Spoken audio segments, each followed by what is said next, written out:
Bienvenidos y bienvenidas a una nueva emisión de Enfoque Comarcal.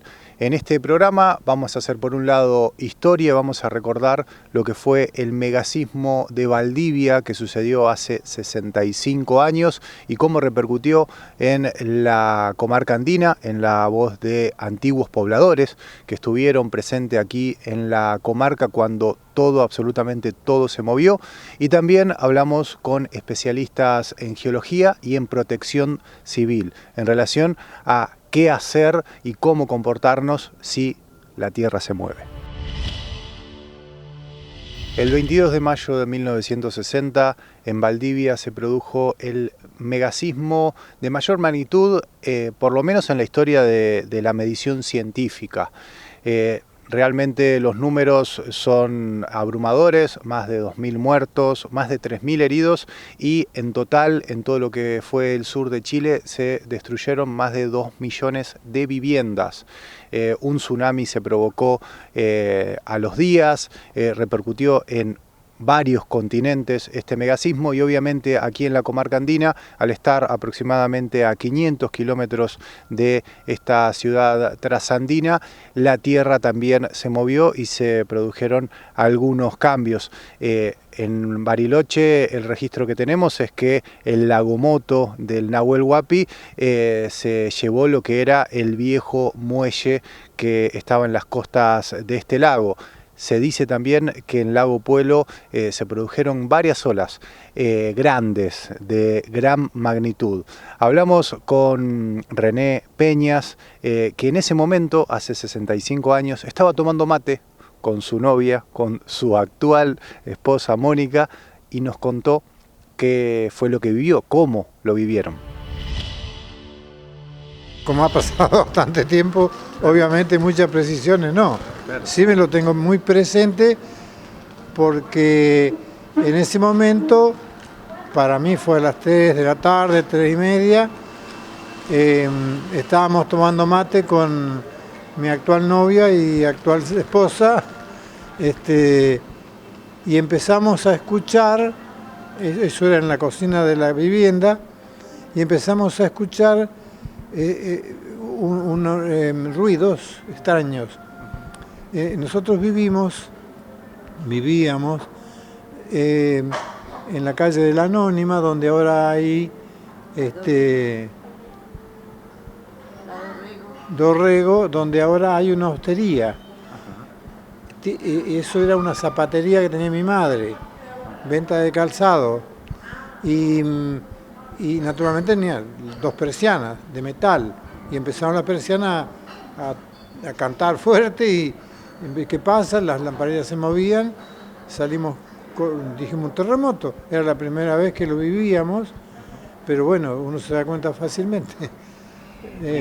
¿Y se recuerdan, bueno, que los familiares, vecinos, qué repercusiones hubo? Porque me imagino que se sintió fuerte en toda la región. Sí, dejó, ya le voy a contar cuestiones que me enteré que pasaron. Nosotros a continuación salimos picando para afuera y nos detuvimos en la mitad de la calle de la Anónima, está allá, en la mitad, qué sé yo, por precaución, bueno, para protegerse. Lo que sí, y no me lo olvido más, las calles que eran de tierra ondulaban, tal cual. ¿Sabe el susto, la inseguridad, la impotencia que estar parado en un lugar que se mueve así, si ese lugar encima de la tierra? Bueno, eso es lo que más me dejó marcado. ¿Por cuánto tiempo, René, pasó? Y bueno, es bueno, veo que no pasa más los minutos en esas circunstancias, pero yo un par de minutos tiene que haber sido. 7, 8 minutos. 7, 8 minutos. Bueno, puede ser, yo no me lo acuerdo. El susto que tenía. O sea, no se imaginaban de qué se trataba la situación. No, algo extraordinario era, realmente, que era un terremoto. Lo que sí me acuerdo que frente estaba Agua Energía, una comisión de estudio que se creó en ese momento, en esos años, para el estudio de de unos cauces de agua para hacer una represa. Y había madera, palos, una ruma así de palos, apoyados uno contra otro, detenidos, y ¡prac! Se cayó. Había gente que tenía los caballos, se habituaba en esa época a tenerlos en un palenque, así atados, porque había un bar ahí cerquita, obviamente el caballo enloquecido, ¿no? Claro. También recuerdo que hizo un estrago fenomenal en Bariloche con la caída del muelle. El muelle de Bariloche lo voló, lo voló. Un lagomoto, como se le llama. Sí, sí. Una ola gigante. Claro, una ola gigante que repercutió en todos lados. Después de los detalles, lo que sí recuerdo, o por lo menos no recuerdo, de que haya habido derrumbe de casas. Claro. Porque también, ayer lo charlábamos con mi señora, en ese momento las casas se hacían paredes contundentes, pese a que no se las hacían encadenados. Claro. Y yo no recuerdo que se haya caído casa, alguna pared mal hecha, sí, bueno. Grietas en el piso. Grietas en todos lados, grietas en todos lados. Sí, fue un caso que, bueno, obviamente sorprendió y asustó a medio mundo, ¿no? Tampoco había tantos medios de comunicación como para uno enterarse. Uno se empezaba a actualizar y a informar con lo que le decía el vecino que te pasó a vos y a vos. Claro. Y tampoco escuchó sobre el lago Puelo, porque también decían que se habían generado grandes olas, pero bueno, también no era tan concurrido el lago, y bueno, imaginemos que en mayo tampoco es un mes para ir a la costa, ¿no? Sí, en realidad le miento si le digo, porque no lo sé, si lo sé no lo recuerdo.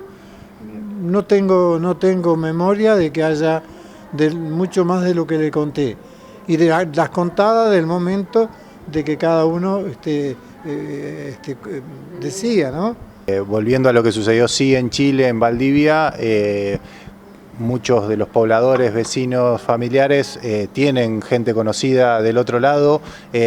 ¿Cómo fue eso de enterarse? Porque también hubo muchos fallecidos. Franco, esa es una idea fenómena que tiene usted, a la que podrían, si quieren, recurrir a gente mayor, que ellos tendrán las vivencias que yo le acabo de contar, pero mucho más ampliadas. Claro.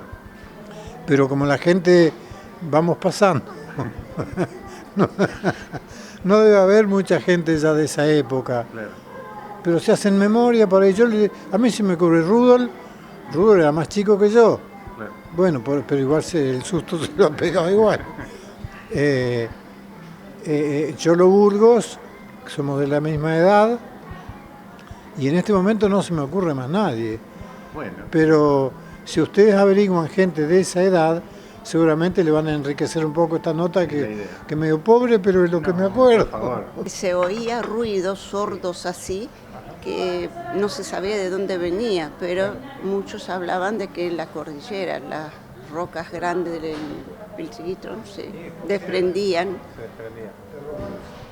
Después hubo como réplicas también, ¿no? Claro. Las que no quedaban bien puestas, las piedras, caían. Las rocas. Bueno, por último, aprovecho que la tengo. De esos mates a 65 años después, y ese temblor, ese susto, bueno, los mantuvo juntos. Sí, no quedó.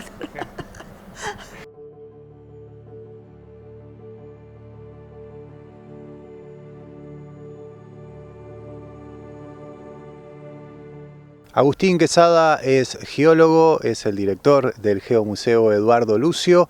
Él nos propuso hacer este programa porque el megasismo de Valdivia fue un hecho que sin dudas marcó un antes y un después en lo que tiene que ver con la medición sísmica, con la organización de la sociedad en relación a los sismos, y aquí en la comarca andina donde vivimos. Él nos dice que el territorio es dinámico, que está en movimiento. Muchas veces lo sentimos moverse. Nos cuenta desde la ciencia, desde la geología, cómo es que se produce un terremoto y cómo es que este territorio se mueve también. Lo primero que tenemos que reconocer es que vivimos en un borde activo de fallas tectónicas, en donde la placa de Nazca, que es el lecho del Pacífico, la corteza oceánica del Pacífico, se está subductando, decimos técnicamente, metiendo debajo de la placa sudamericana y de nuestra cordillera de los Andes. Si hiciésemos un pozo imaginario acá en la comarca andina, imaginario porque no se puede hacer, de 20 o 30 kilómetros de profundidad, posiblemente llegaríamos a esa placa que se está metiendo debajo de la costa del Pacífico. Ahora, se mete a empujones. ¿A qué velocidad? A la misma velocidad que nos crecen las uñas, unos centímetros por año. Imagínense la energía que libera cuando de algunos centímetros se mueve esas placas y se mueve de una manera frágil, es decir, aguanta, aguanta, aguanta y en un momento estalla. El lugar donde estalla en la profundidad se llama el hipocentro y el lugar más cercano en la superficie del planeta que se encuentra de ese hipocentro es el epicentro. El epicentro del megasismo de Valdivia, justamente así se denominan los terremotos, los sismos, por la ciudad más cercana, el lugar de afectación más cercano del hipocentro. El epicentro de aquel evento fue Valdivia. Pero fue un evento tan grande, el más grande medido en la historia instrumental de que se miden los sismos, 9.5 en la escala de momento, equivale a miles de bombas atómicas, por decir algo. Ese tuvo repercusiones en una gran franja de nuestra cordillera patagónica. O sea, se generó, hay datos, bueno, se generó un tsunami que afectó la costa de Chile, un volcán en erupción, el Puyehue, y repercusiones en otras costas de otros continentes. Sí, posiblemente cuando vos liberás tanta energía, todo lo otro que esté prácticamente por activarse, termina por activarse. Es decir, posiblemente cámaras magmáticas de volcanes que están a punto, caramelo, por decir algo. Recordemos que una cámara magmática de un volcán es como si estuviésemos agitando una gaseosa. Entonces, si hay tal movimiento, eventualmente algún volcán se va a activar, como se activó 2 días después del megasismo de Valdivia, el volcán Puyehue. Entonces, nuestra cordillera es parte del cinturón de fuego del Pacífico. Todo el océano Pacífico, esta corteza oceánica que hablamos, se está metiendo debajo de los continentes, en nuestro caso debajo de la cordillera patagónica, más al norte en la cordillera de los Andes, más al norte en Perú, más al norte en Alaska también, y dando toda la otra vuelta en Japón y en el sudeste asiático también. De hecho, el siguiente sismo más fuerte de todos fue en Sumatra, en Indonesia, el del 2011, en el que hubo cientos de miles que lamentar cientos de miles de muertes con una escala de 9.3. Este es 9.5, mucho mayor. Bien, este cinturón de fuego al que pertenecemos, esta cordillera que bueno, estamos acá nomás de Valdivia, si empezamos a ver las distancias con Indonesia o bueno, hablabas de Alaska, estamos muy cerquita. Contanos las repercusiones que por ahí escuchamos de pobladores que vivieron esto, ¿por qué se dieron? Uno dice, bueno, sí, estábamos cerca, entonces por acá tembló también, pero ¿qué fue lo que sucedió aquí en estos ríos, en estos lagos, en la comarca? Bueno, tenemos registros, hemos estado haciendo investigaciones junto con IRNAD del Consejo Nacional de Investigaciones Científicas y Universidad Nacional de Río Negro, relevando en la zona tanto la afectación en árboles que pueden ser evidencias de disturbios, como también evidencias geomorfológicas de movimiento en los ríos y de desendicamiento de lagos. Entonces, para repasar, nuestro paisaje, recordemos, es glaciario y puntualmente posglaciario. Hay lagunitas en altura, como todos nos gusta ir a visitar, y esas lagunitas eventualmente con sismos de gran magnitud pueden temblar y hasta desendicarse y bajar. Entonces, uno de los efectos que ocurrió, en particular en el Turbio, según comentan pobladores, es que una laguna que estaba en el arroyo de Rumbe se desendica y bajó como un aluvión y cambió de curso el arroyo de Rumbe. Y eso hoy uno lo puede visitar cuando va a la seccional El Turbio de Parques Nacionales, ve el paleocauce del arroyo de Rumbe y hoy ese cauce está corrido varios kilómetros. Nosotros pudimos verificar también junto con en los árboles la afectación, en imágenes de satélite también el corrimiento de esos ríos, y también encontramos que el mareógrafo que medía el lago Puelo, prefectura, durante años, también se rompió esa misma tarde del megasismo, con lo cual es un indicio de que eventualmente hubo olas sísmicas, tsunamis de lago, lagomotos también conocido como el que hubo en Bariloche, eventualmente también en lago Puelo. O sea, en Bariloche está el registro de el lagomoto que se llevaba el muelle que estaba construido, afectando también algunas de las construcciones que estaban en la costa, pero no hay tal vez mucho registro en el lago. Bueno, estos datos, en el lago Puelo, estos datos, bueno, dicen que tal vez sucedió algo parecido. Sí, también tenemos datos, comentarios de prestadores de servicios de lanchas del lago Puelo, que en el sismo del 2010 de Chile también tembló acá, que los pobladores también recuerdan ese temblor, y que vieron olas formarse en el lago Puelo, y esos son usuarios mucho más recientes. Si el del 2010, que fue mucho más en magnitud de momento, mucho menos intenso, es muy probable entonces que el 9.5 en aquel momento también generó un oleaje relativamente destructivo en el lago Puelo. Bien, ya volviendo a nuestra actualidad y decir, bueno, no podemos escapar del lugar donde vivimos, no podemos escapar de lo que puede llegar a suceder, pero sí prevenir. Bueno, contanos esto me decías antes, el paisaje en el que vivimos es un paisaje dinámico. Bueno, ¿qué se está haciendo o qué pensás que se debería hacer con respecto a, bueno, atajar una posibilidad de sismo? Mire, me parece que este programa que están dedicando al tema es muy importante para recuperar la memoria de esos grandes eventos que tuvo la región. Porque sí, es comentario de la gente, normalmente cuando hay un pequeño evento, lo sentiste, sí, pero no recordamos que hubo en algún momento un gran evento. Y entonces recuperar la memoria es un primer paso para estar más informados, que al final es una de las mejores medidas de ingeniería social que podemos tomar. Lo segundo es, bueno, repasar los manuales del Instituto Nacional de Prevención Sísmica y básicamente las medidas allí son ir a un lugar abierto cuando sucede alguno de estos eventos, registrarlo, estar consciente cuáles son los lugares abiertos de mi entorno. Si no llego a tiempo de ir a un lugar abierto, ponerme debajo de un marco o debajo de un mueble firme como una mesa, alejado de bibliotecas, digamos, tratar de minimizar los daños. Y bueno, hoy en día también hay dispositivos móviles que avisan con solo unos segundos de anticipación antes de que llegue un sismo.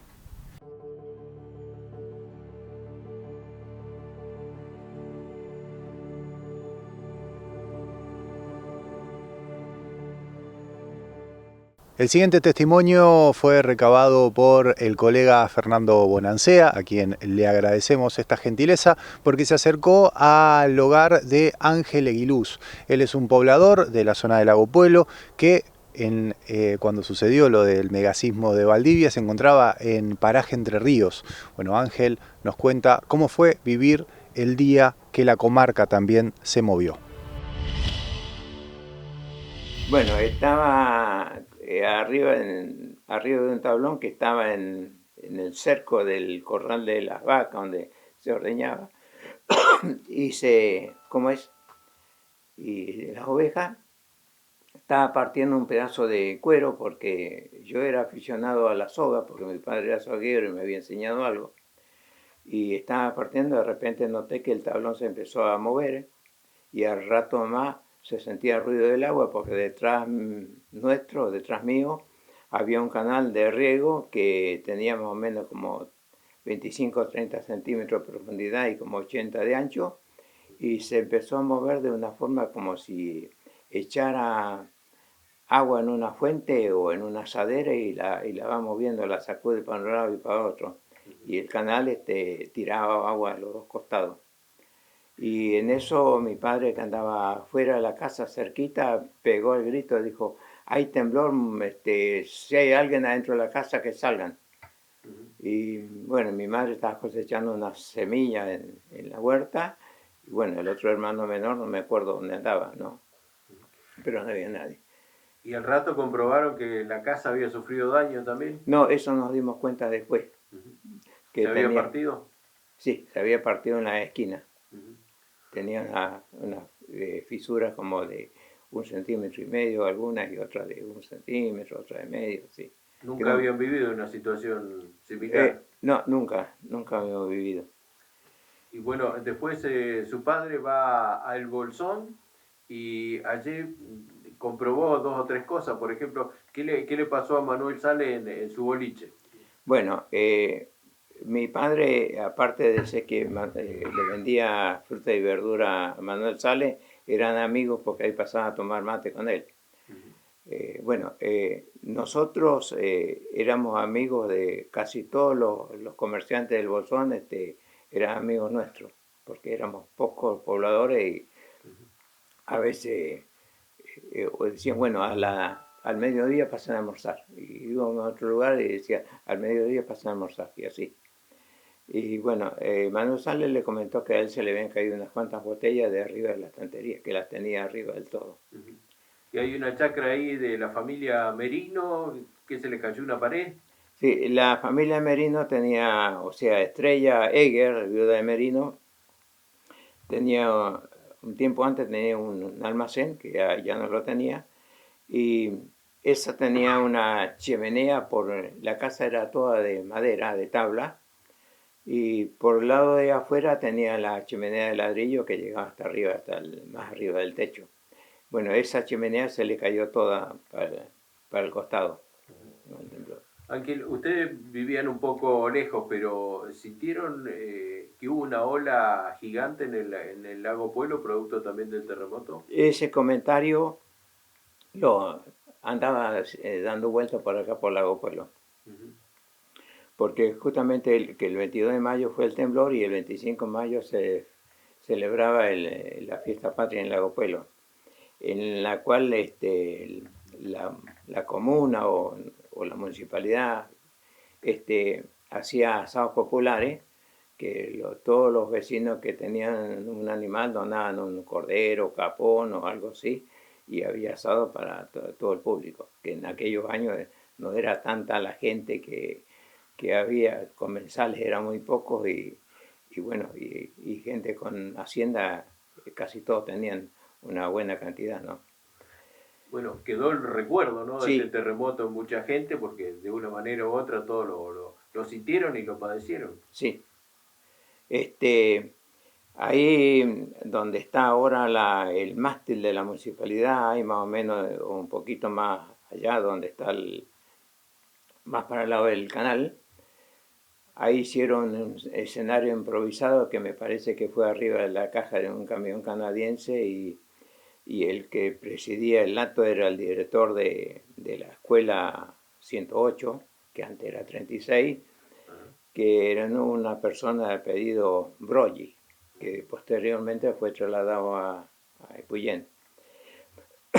Bueno, esa persona presidía el acto y ahí empezaron a recaudar fondos para mandarle a nuestros hermanos chilenos que habían sufrido bastante daño. Yo me acuerdo que en aquel entonces yo doné, no sé si era 5 pesos, no sé cuánto era. O sea, toda la gente, casi todos donaron. Bueno, y la mayoría eran descendientes de chilenos, ¿no? Sí, la mayoría, por los colonos. sí, por los colonos. Y bueno, mi abuelo era chileno, abuelo materno. Y bueno, hubo esa donación y toda la gente contenta, ¿no? Y ahí, ¿qué rumor fue que se corrió? Ahí fue que se corrió el rumor de que había habido un oleaje en el lago. Que justamente en el lago, no sé si era un poblador del Turbio que había llegado justamente ese día al lago, porque si no, en invierno, poca gente, y la gente de acá de la zona no era muy amante de ir al lago, porque se habían criado en la zona, ver agua, estaban cansados.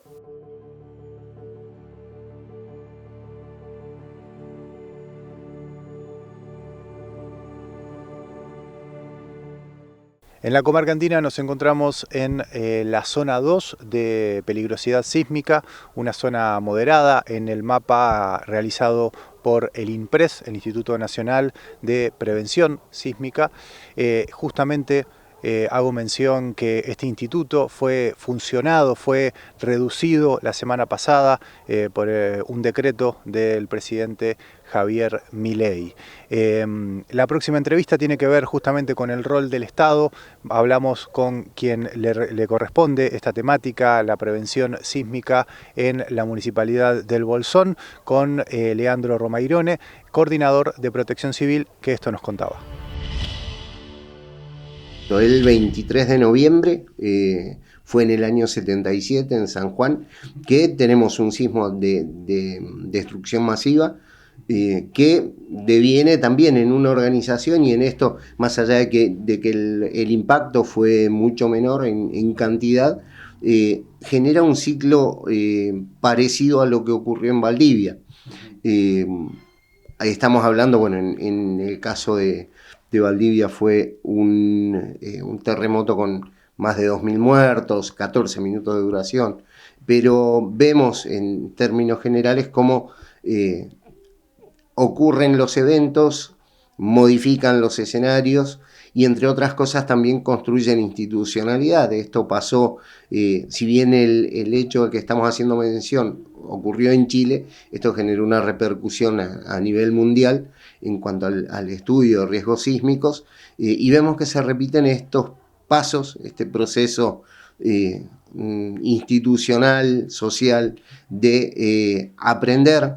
También vemos ahí la capacidad de reconstruirse después de un evento de tamaña magnitud, y esto empiezan a ser principios que se repiten en cualquier amenaza, ¿no?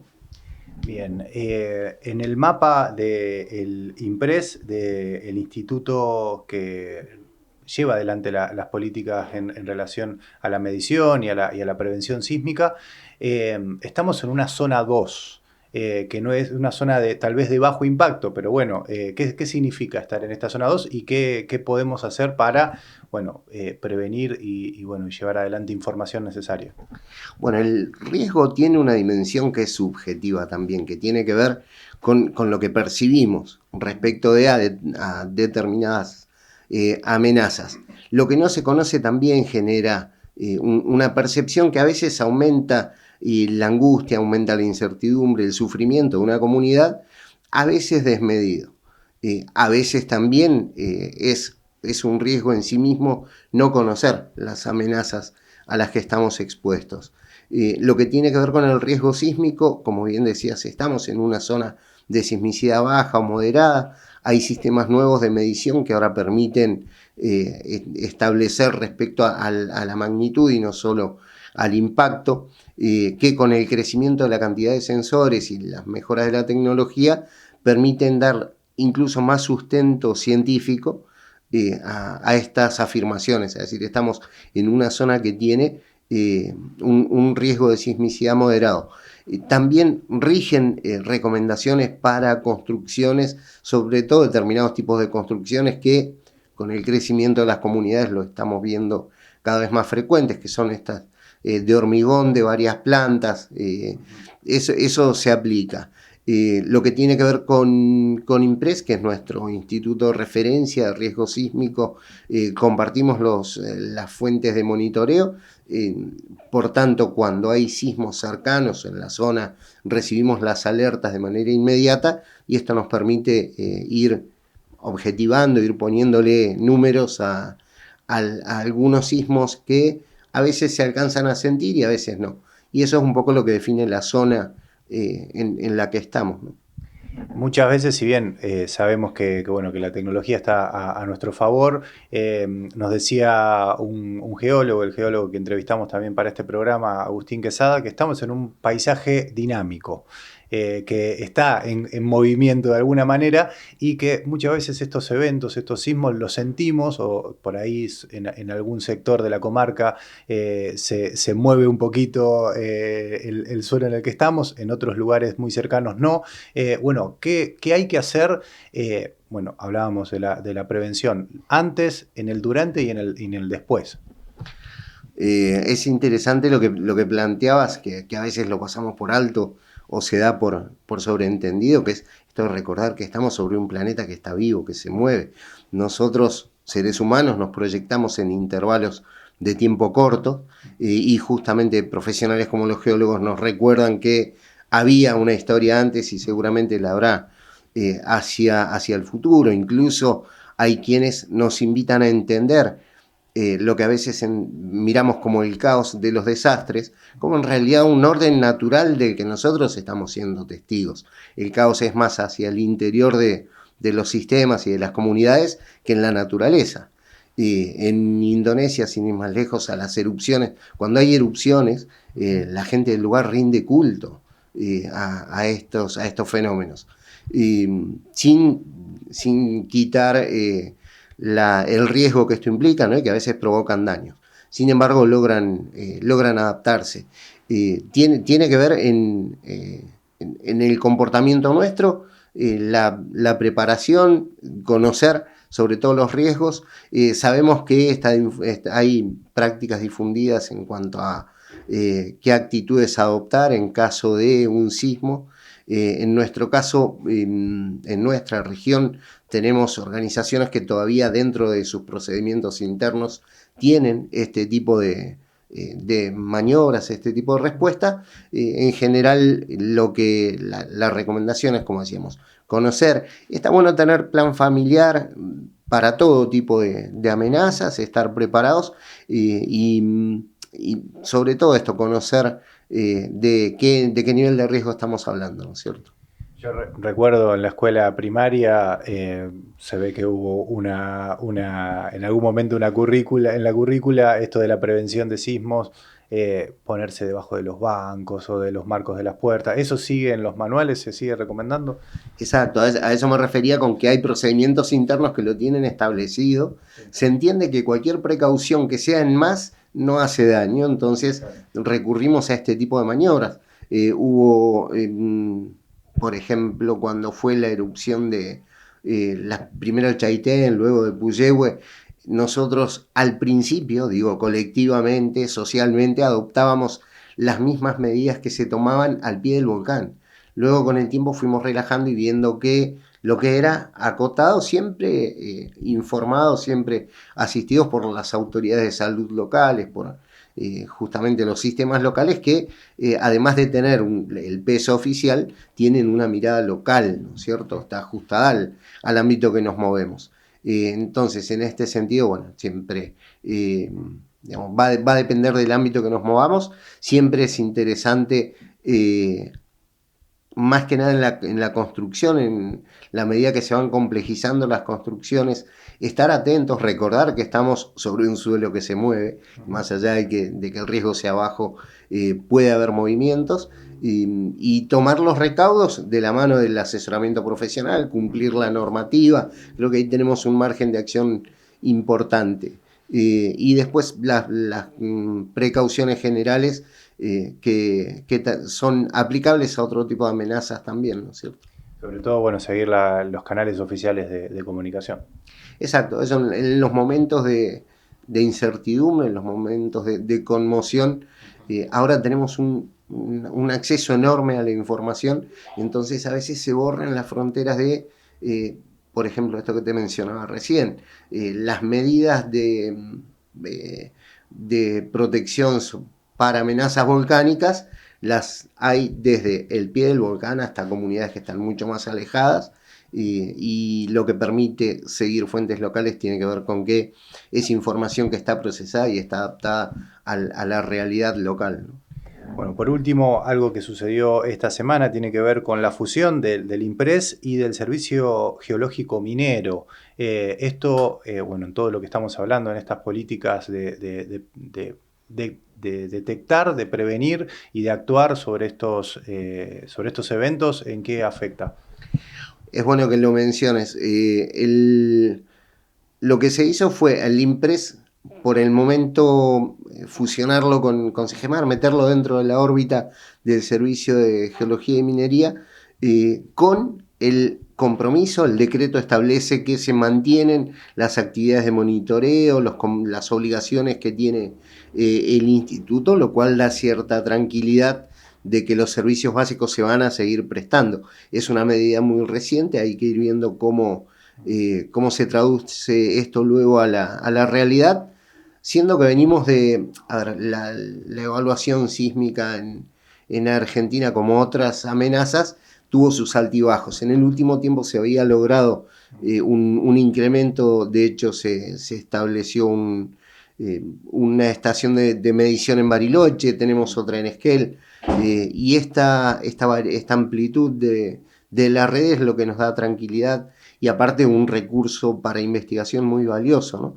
Entonces, bueno, habrá que ver en qué deviene. Por lo pronto, lo que dice la norma es que se mantienen los compromisos del instituto y que vamos a seguir contando con lo que a nosotros nos interesa localmente en lo inmediato, que es las fuentes de monitoreo, ¿no?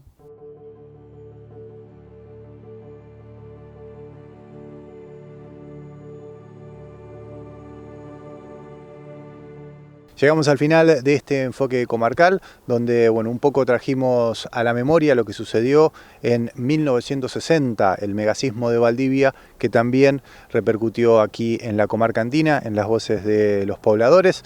Le agradecemos muchísimo su predisposición y aprovechamos para aprender un poco de geología y también de las políticas en prevención sísmica, ya que, como dijimos, estamos en una zona donde la peligrosidad sísmica es moderada, pero así todo no viene para nada mal recordar qué es lo que debemos hacer y cómo debemos comportarnos en un sismo. Nosotros nos encontramos el viernes que viene en una nueva emisión de Enfoque Comarcal a partir de las 21, como siempre por COP TV.